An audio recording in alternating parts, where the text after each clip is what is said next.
Welcome to The Explainer.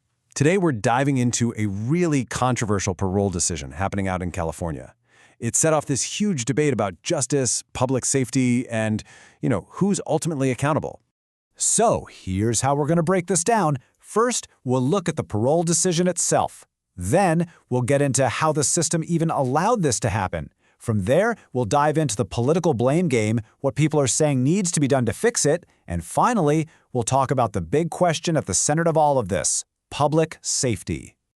All right, so first things first. Let's get right into the specifics of the case that kicked off this whole firestorm and why everyone's talking about it. Right off the bat, you can feel how high the stakes are with this quote from the local sheriff. He doesn't mince words at all. The message is crystal clear. Law enforcement sees this individual as an absolute monster, a serious danger. And then you have the human cost.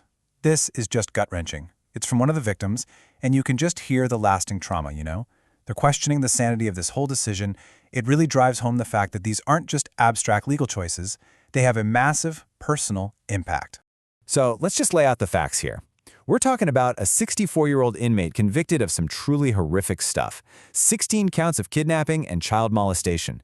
He was given a sentence that pretty much screamed, "You're never getting out." And yet, here we are. He's been cleared for release.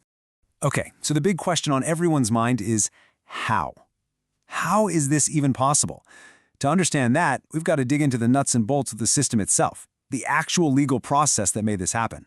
The answer, it turns out, lies in something called the Elderly Parole Program. Now, the whole idea behind these kinds of programs is usually to deal with aging prison populations. The data often shows older inmates are less likely to commit more crimes.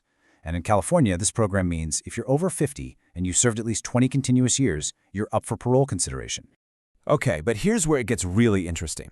You see the process here? The parole board recommends release, right?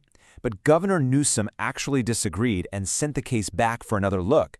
But, and this is the kicker, the board just doubled down and reaffirmed its decision. And in California, for non-homicide cases, the governor can't overturn that. The board gets the final say. That's it.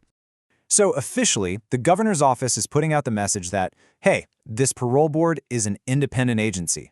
They're making it super clear that he doesn't agree with the outcome, but, his hands are tied by the law.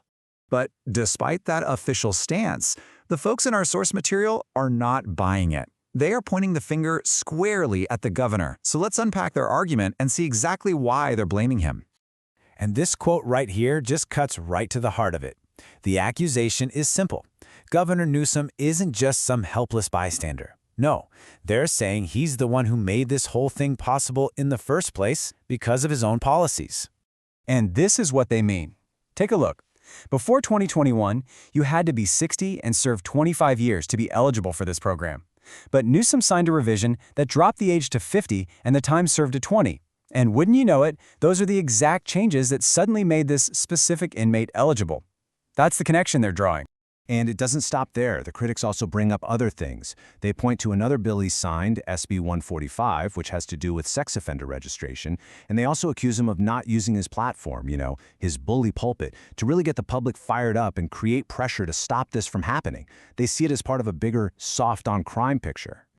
All right, so given all the outrage, the next logical question is, okay, what now? Is there anything that can actually be done to fix this or prevent the release? So, is it a done deal? Is this release definitely happening? Well, according to the source, there might still be a few options on the table, both legal and political.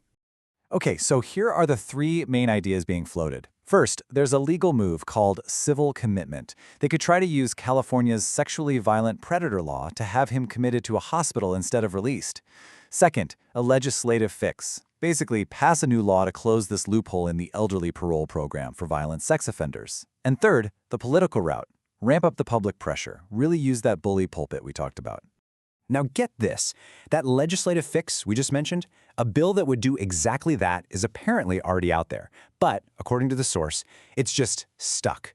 It's floundering in the legislature because it doesn't have enough support from California Democrats to pass. So when you put it all together, what you're really seeing is this massive fundamental conflict. It's a clash between two big ideas: criminal justice reform on one side and public safety on the other. And for the critics, the whole thing boils down to a pretty simple argument. They're saying, look, forget all the legal technicalities for a second. The #1 job of the government is to keep people safe. And they believe this guy is a clear and obvious danger to the community. Period. And that really leaves us with the million-dollar question at the heart of this whole thing, doesn't it?